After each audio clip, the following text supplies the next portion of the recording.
Today we've got the founder of Sacred Space, Dr. Maria Theologides, and she's a pediatric specialist, biological dentist, and functional medicine practitioner. Welcome.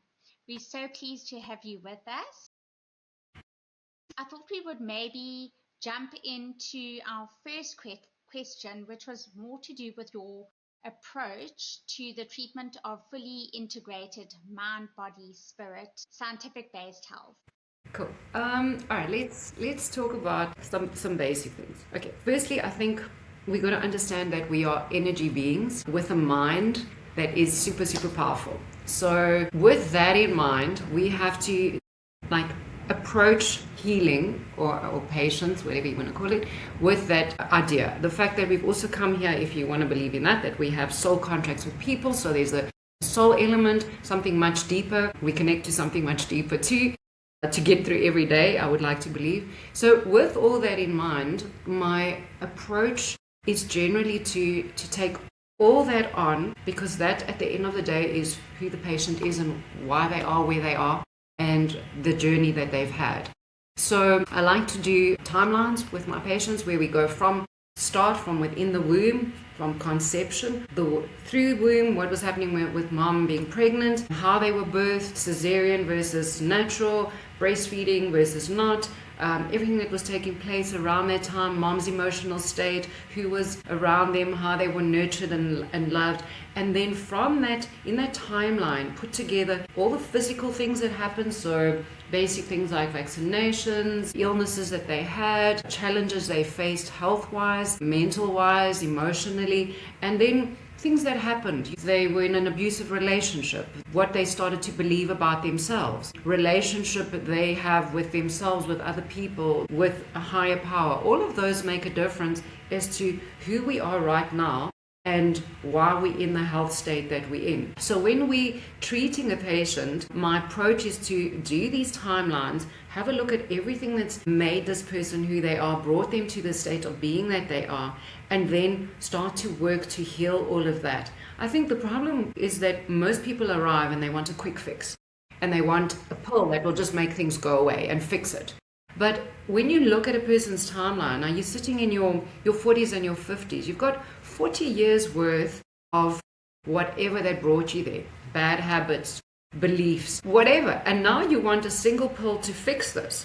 And it's a real misconception, and unfortunately conventional medicine supports this by doing, I'll just quickly script you this, here we go home, you'll be fine. And it's not that at all. You've really got to go, well, what brought you here? We've got to look at all the habits, the way you eat, the way you sleep, what goes on in your head, what do you tell yourself?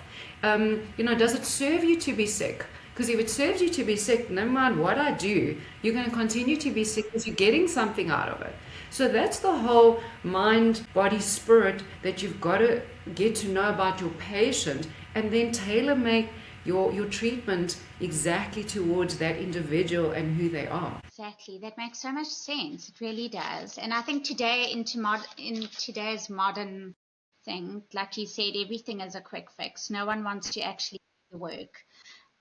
Let's chat about functional medicine. What makes it different to conventional medicine? All right, so I think there's a few things that that upset me about conventional medicine. I think where medicine has failed is that it has divided the body into systems and therefore specialities. So we have a cardiologist, we have a endocrinologist, we have a gastroenterologist, we have a psychiatrist, and it's the exact opposite of what we just spoke about.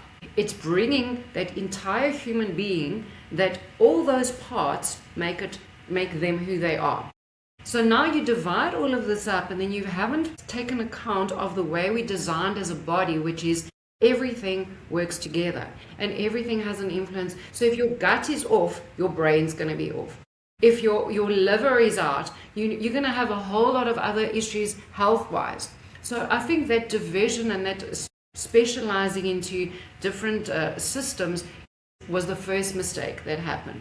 The second mistake was kind of maybe pharmaceutical industry becoming so strong as it is, and in that way they've taken over. So in medical school, we do 4 years of pharmacology and maybe 2 weeks of nutrition. So here we are going, you come out of medical school and everybody knows how to script. And so you know all your medicines pretty well. And then on top of that, you've got a system where you've got every week, you've got some medical rep, some pharmaceutical rep that arrives with, this is the latest drug, this is how you use it. But nobody's coming to you and going, hey, did you hear that? Okay, let's go mushrooms. A particular mushroom is really, really good for the following. Or, pineapple has got the following benefits because of it. You don't get any of that. So I think that's where the difference is, where functional medicine is all about going to root cause. So when you arrive at your GP, and let's just take something very basic, you arrive and you go, I get all these headaches. The guy hasn't asked you a full background. Usually he's on an insurance or medical aid situation, so he's got 10 to 15 minutes best to have a consult with you. In that time, he has maybe seen you before, maybe he's your childhood doctor, maybe it's the first time he's seeing you. Basics, what's going on with you? Headaches, when do you get them? Da-da-da. He's already picked up his pen and he's ready to script you either anti-inflammatory, a painkiller, antidepressant, because no, actually you're depressed and this is why. But at no point is the guy going, are you possibly dehydrated? How much water are you taking in a day? How are you sleeping? What is your environment? Are you on your phone all day? Because then you're going to have some headaches, So all these things, that's the difference. It's about trying to find the root cause of what's causing your situation, as opposed to masking it with a drug that I'm about to hand over to you, or go, oh, you know what, we need to immediately send you for surgery, cut that out. But you're going to cut it out, but what made it grow in the first place? We need to find that out, and that's where it's failing. It's not going to look for what brought all this on. It's just, let's mask, fix, move on. So I think that's the basic approach. Very definitely a plaster approach, yes. Okay. Now that you've said all of this, what are the biggest misconceptions, in your opinion, about biological dentistry? Yes, there's lots of There's those. a lot there too.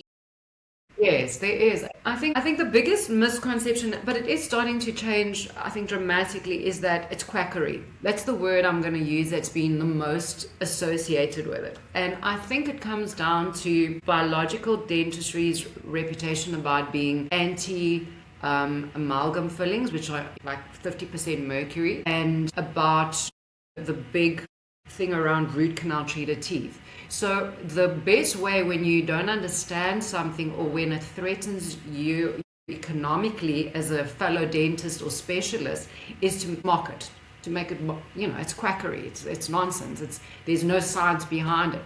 And this is not true, because biological dentistry is very definitely science-based. There are many academies. International Academy of Oral Medicine and Toxicology spends millions of dollars every year doing research on the impact of mercury on the body, the impact of heavy metals on the body, the impact of a dead tooth which still has underlying infection underneath it, what it's doing to the whole body. So this isn't quackery, this is science-based. But the problem is that we're sitting with $1 million industry of pumping out mercury still being placed worldwide in people's mouths in amalgam fillings.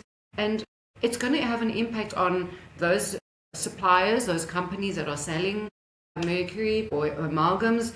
The whole endodontist, which is a whole specialty that do root canals, you're about to go up against a very strong society. So I think that's the misconception, or the, where it gets its biggest, I'm just going to use the word mockery. But the truth of it is, doing biological dentistry for the last 15 years in our practice, we see mainly cancer patients, dementia, people that, MS, people that are carried into my practice.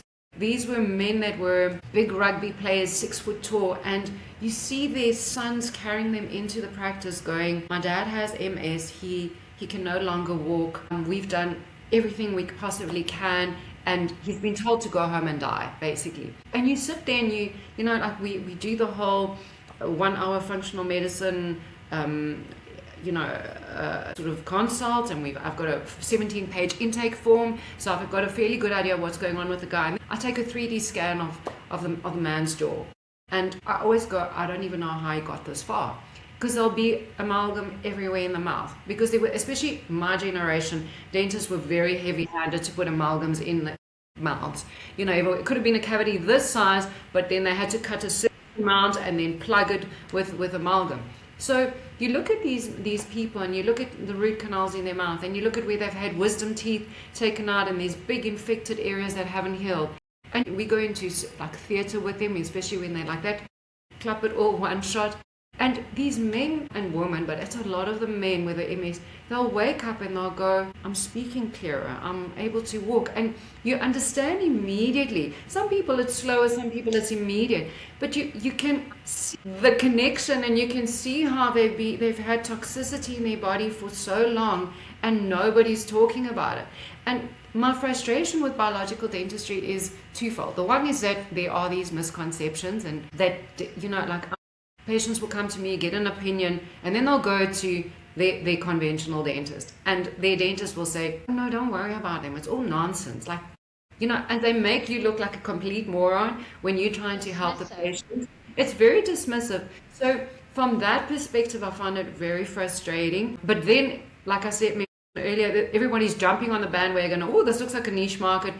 No training at all. I mean, you honestly need to have, in my opinion, functional medicine training. You need to have proper training. We've got an academy, the South African Academy of Biological Practitioners, that trains dentists. It's a 4-year program. It's a speciality to ensure that you understand what you're about to embark on. Because, you know, the thing is, it's one thing to go, okay, yeah, they are toxic, amalgam fillings. And then you go in with a drill and you drill them out. You fill the entire body with further toxicity, including yourself as a dentist, if you've just done it randomly without going through the whole protocol. That you make the person sick and then you go, oh, well, you see, now the person's worse off. So I think knowledge is key in understanding biological dentistry for people that are awake and are starting to see the link to health, to go to a biological dentist, someone who's actually accredited, not just randomly advertising and has no clue of what biological dentistry is. And I think the third thing with biological dentistry that people miss is the role of the mouth in growth, in speech, in how you look.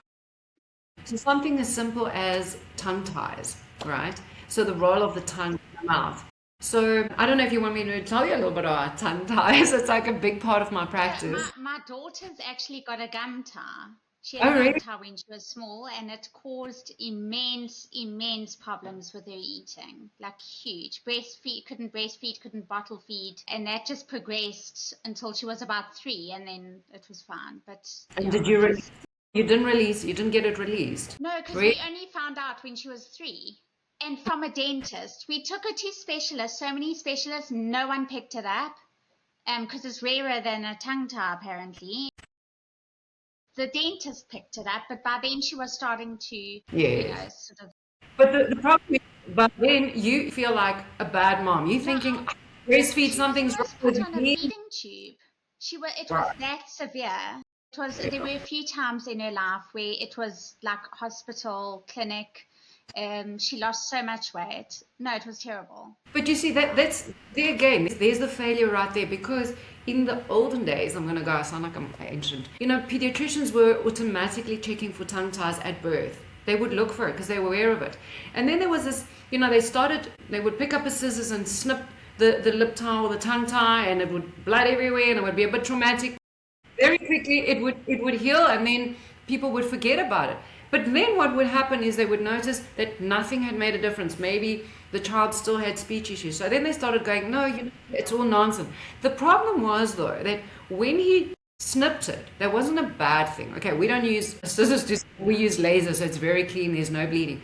But when he snipped it, what he didn't say to mom is, listen, the body will heal it quickly. It will re-glue itself unless you start doing some exercises. So just take the tongue, wiggle it around. Don't let it sit at the base of the mouth. Take the lip, move it around so it doesn't reconnect. If they were doing that, they would have seen a whole generation of kids that would have been easier to breastfeed, whereas moms were giving up on breastfeeding because they thought it was something they were doing wrong. And they were, if their hormones weren't already a problem, they were now even more depressed about stuff. But exactly. The importance of the tongue tie, and I'm like so passionate about it. We've got like a whole tongue tie clinic happening in my practice because we get kids referred from everywhere. It is so important. And where it's Where you see it the most is when I'm sitting with an adult in my chair in their 40s or 50s, especially a male who has come in with his wife, and his wife has filled in his form, which is always my funniest, and she's filled in snoring, loud, can't sleep next to him, we're sleeping in separate rooms. And I mean, I already know, oh my gosh, there's going to be a tongue tie here. Why is there a tongue tie there, right? Because here we go. This is your tongue. This is your base of your mouth. This is the connection to your tongue. That should be where it is. That allows beautiful movement of the tongue and the natural position of the tongue to be behind your top teeth. That's the natural position. The top jaw grows, the lower jaw follows. Top jaw grows, lower jaw follows. But if we've got a tongue tie where, and I'll come to lip ties in a minute, you've got further forward connection. Now your tongue can barely move. It holds the jaw back, right? Top jaw grows, lower jaw can't follow.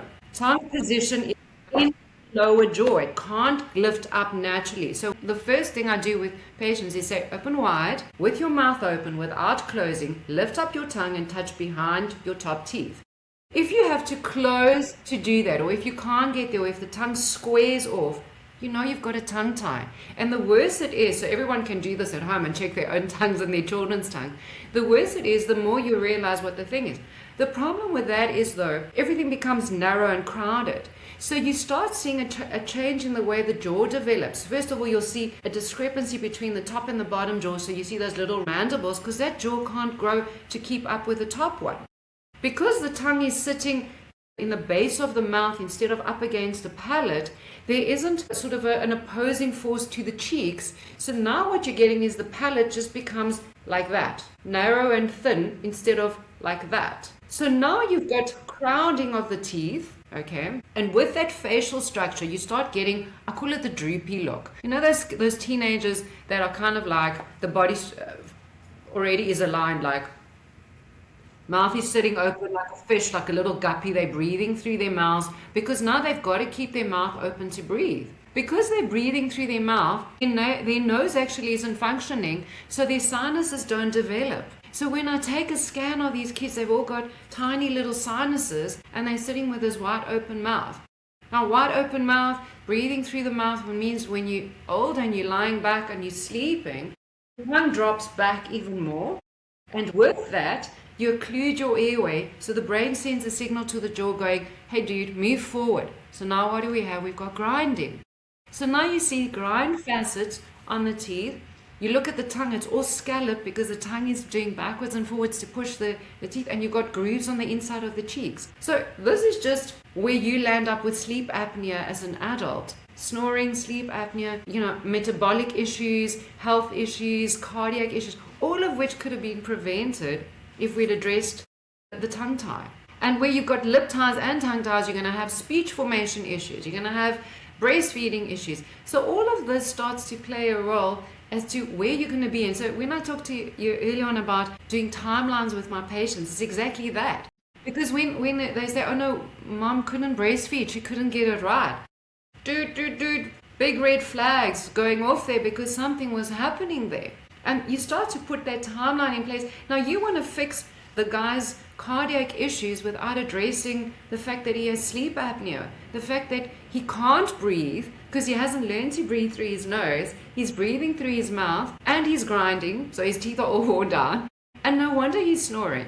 Now you correct the jaw position, teach the tongue where to position itself. Now guess what? His blood pressure comes down, he's sleeping better, he's not as grumpy, his wife comes back to the bedroom because now they don't have to sleep separately. So you start to fix the guy's life just by having addressed one basic thing in his jaw. That's biological dentistry. I love that. It's like detective work, working backwards, and it's solving so many other secondary problems. I think I would absolutely love that. Okay, great. Tell us a bit more about the benefits of using homeopathy, because I know that homeopathic stuff for me personally has always worked much better, strangely enough, than medicinal things. I tend to have a strong reaction or secondary issues that come with medicines, but natural products always work so well on me. Okay, cool. So, all right, so I'm just going to first start with, I'm not a homeopath, okay? I'm a naturopath. So, slight difference in that the principles are the same. I refer for homeopathic remedies. I don't do homeopathic remedies per se, other than things like tonica and all of those things that work in my particular practice. But the principles are about the fact that the body is beautifully designed to heal itself. It's that simple. We are designed to literally heal if we support the body. So the concept of naturopathy and then homeopathy is basically supporting the body so that it can do what it was designed to do, as opposed to conventional medicine, which is suppressing what the body is supposed to do. So if you've got a bug that comes into the body's going to create fever to try and destroy the bug, right? That is a protective mechanism. Kill off the bug, get the body strong, create antibodies. Now next time it comes in, we know what to do with it. But here we come in with conventional medicine, and we want to give antipyretics, take away the fever immediately because we're so scared of fever, right?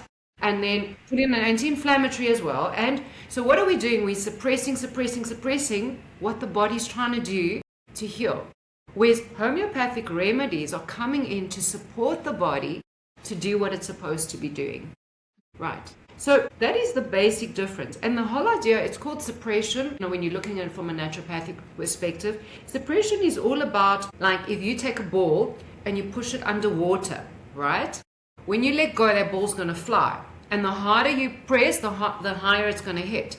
So the whole idea of suppression is that if every time you're not feeling well, you take an anti-inflammatory, you take a corticosteroid, what you're doing is you're suppressing the symptoms. So now you've got an eczema, right? A good example.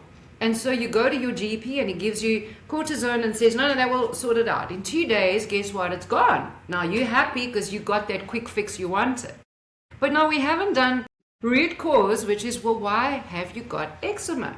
Have you looked at the diet? Have you looked at how you could have supported the body to better deal with what was going on? So the homeopathic remedy will come in and say, no, hang on a second, we don't want to just make it disappear. We want to support the body to go, why is it there? Let's fix it. And that's what I think where the strength of all those remedies are all about. You know, in naturopathy, we talk about being born with your jar of mud, right? So when we spoke earlier on about the timelines, it's all about that. Every time there's a negative thing that happens, we add mud to your jar. Already in that jar, up to 13 generations back, you would have had some mud. Everybody variable. So if this is your jar, maybe yours is here, other people's already coming with this much stuff, baggage. Now you add your birth, your vaccines, your illnesses, every time you were given antibiotics and messed your whole gut microflora, as opposed to try to support the body to get rid of the bug. All those things add mud. And then we reach the brim and we have the tipping point where everything starts to overflow. When we get to that point, we find the exact opposite starts happening of what we want to happen. So when you said your antibiotics or your medicine doesn't work as well as the natural stuff, it's because you've hit the brim. People that have hit the brim will normally have what we call multiple chemical sensitivity, because what happens, everything makes them tip over. So they're constantly sitting on the brim. So somebody's perfume, zoop, we overflowing. You know, it's too hot in the room, we overflowing. So it's about seeing that when you're adding all these medicines in, you just keep adding mud because you're not bringing the mud down. You're just masking it and adding. So at the top there, everything's going to make you sick. And the only way to get better is to use like a good natural remedy which starts helping the body to bring that mud down. And that's what it's really all about. And people don't understand that. They just want to keep adding more drugs. And okay, so, you know, child's hyperactive, let's give them this drug. Oh no, but now your child can't sleep. Okay, let's add this drug. Now your child's lost their appetite. Let's add this drug. And they're like 5 years old and they're on 5 drugs. Okay, where are you going to go at 5 on 5 drugs when you're 30 and 40 and 50? And that's my concern, whereas what you should be going is like, well, how do we remedy it? Maybe your child is eating too much sugar. Let's look at the diet. Maybe they're actually indoors all day and they're never running around spending that energy. Maybe our schools are badly designed and the classes are not designed for child health. So it's that approach as opposed to just, like you said, a plaster. We just keep sticking a plaster on everything. Absolutely. Okay, so I saw something really interesting about genetic testing on your website.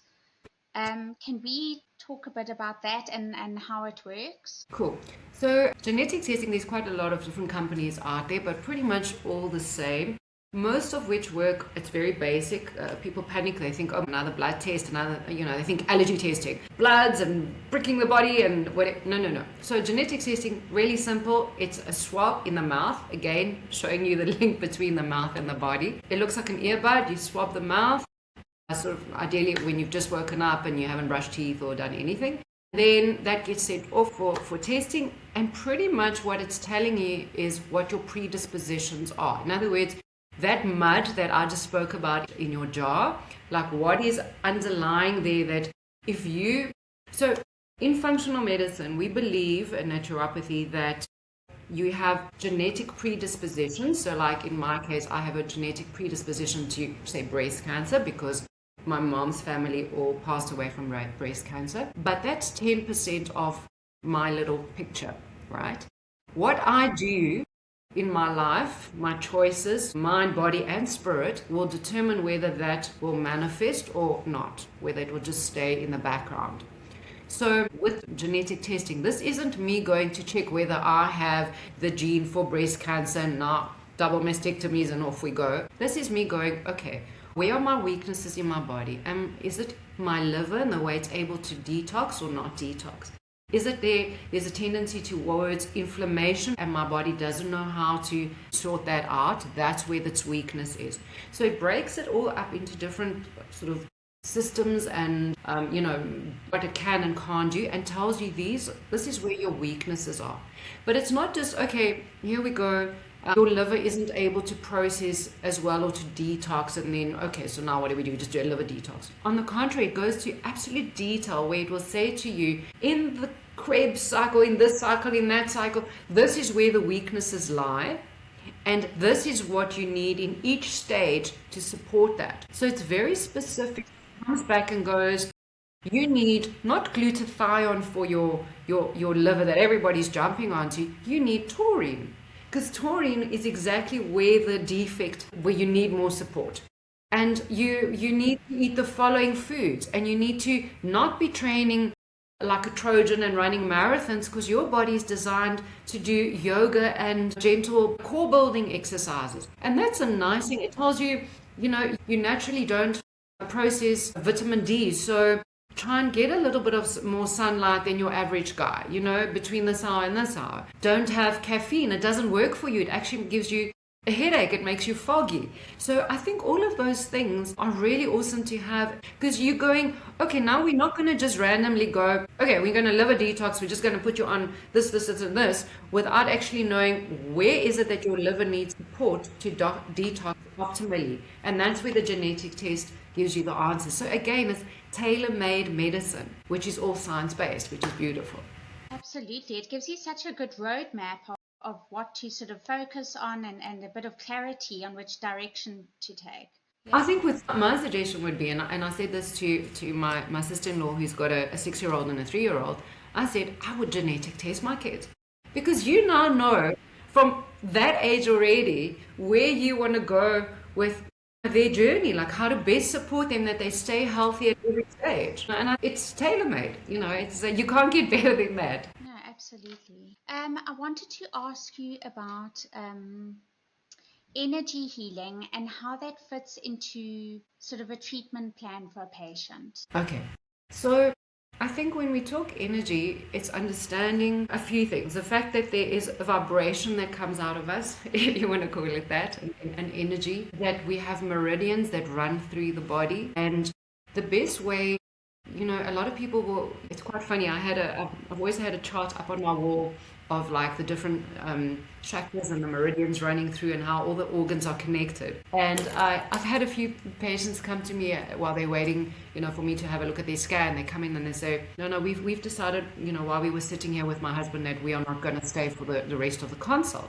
And I'll go, why? And then they'll go, no, because we're Christian and we're not into like this voodoo stuff. We're like, no, like, hang on a second, like wrong. So there's a lot of misconception that meridians belong to this esoteric stuff. It's literally energy fields running through your body and connecting organs and your teeth to your organs as it runs through. And how the best way to explain that is, say you've got a river running and you've got these levers that come and they block by building the way they do with all the twigs and the branches, that river, and it stops. What you're going to get is no water flowing below that point and a build-up of water as it starts to build up and hitting the branches. And that's exactly what meridians are. It's like where there's a blockage, you land up having excess in the line above and deficiency in the line below. And it's about supporting that. And then looking at what helps this energy unblocking. So we're looking at sound, we're looking at light, we're looking at color. Those are the things that make a difference and create the shift. And it comes down again to naturopathy. If we're out in the sun, we're out in the ocean, we're out in nature, we're walking on the ground, connecting to the soil, we are grounding from the overstimulation that we're getting on a daily basis, that helps the energy to balance out and kind of, what's the word, like full where it's deficient, where you're missing out. And especially if you look at our daily lives just sitting in front of computers or sitting in an enclosed space from morning till night. We go into the office and it's barely sun out and we leave and the sun's nearly gone. We're not getting that light. We're not getting the light into our eyes, the light on us. We're needing all the different spectrum of the light. We need to be exposed to music and sounds of nature and all of these things which are important in bringing healing back in. And that's energy healing. It's just about, again, going back to basics, back to nature and bringing that into our lives. It's like that moment where you listen to a piece of music and there's something inside of you that suddenly feels so at peace and so much calmer, and it's different for everybody, but it's kind of on certain frequencies. And, or when you're sitting on the beach just listening to the waves crashing in, the effect that it has on the body, and the fact that you're sitting on beach sand, and all of that is what energy healing is about. And the exact opposite of it, which is the disruption of it with everything that we are bombarding ourselves with daily. So yeah, I hope that answers your question. I don't know. It does. I'm actually so surprised that people don't, there's so many cultures that support and understand energy healing. Ancient culture, there's so many cultures, and also there've been a lot of studies showing that everything you've mentioned is part of a healthy way of life and supports your well-being in so many different ways. So I'm surprised that there's still resistance towards that concept. Yeah. It's what I said to you in the beginning. When people don't understand something, maybe there's a bit of misunderstanding. It's just to go, instead of saying, this is an opportunity for me to go, can you explain this to me so that I can understand it? Or go and research it, for goodness sakes. That's what Google's there for. They rather just go, walls up, this must be bad. This must be anti this or anti my beliefs. Or I have to be careful even with me with using the word healing within my practice. Because people go, no, that's not okay. Maybe it's certain words trigger, misconceptions. But like you say, just do a bit of reading and then, you'll sort of come to a better conclusion. Okay, so the last question I wanted to ask you, I saw on your website there's a lot about workshops which are really, really interesting. What can people learn? How long are they? How often do they run? Okay, so I have a network of really incredible women. If you go onto thesacredspace.com, you'll see these are women with different backgrounds, and we come together through the year to bring workshops. Sometimes it's a morning thing, sometimes it just depends, sometimes it's a 2-day workshop, and it's all about basically everything we've spoken about today. So we each come with different, like I say, different backgrounds and different strengths.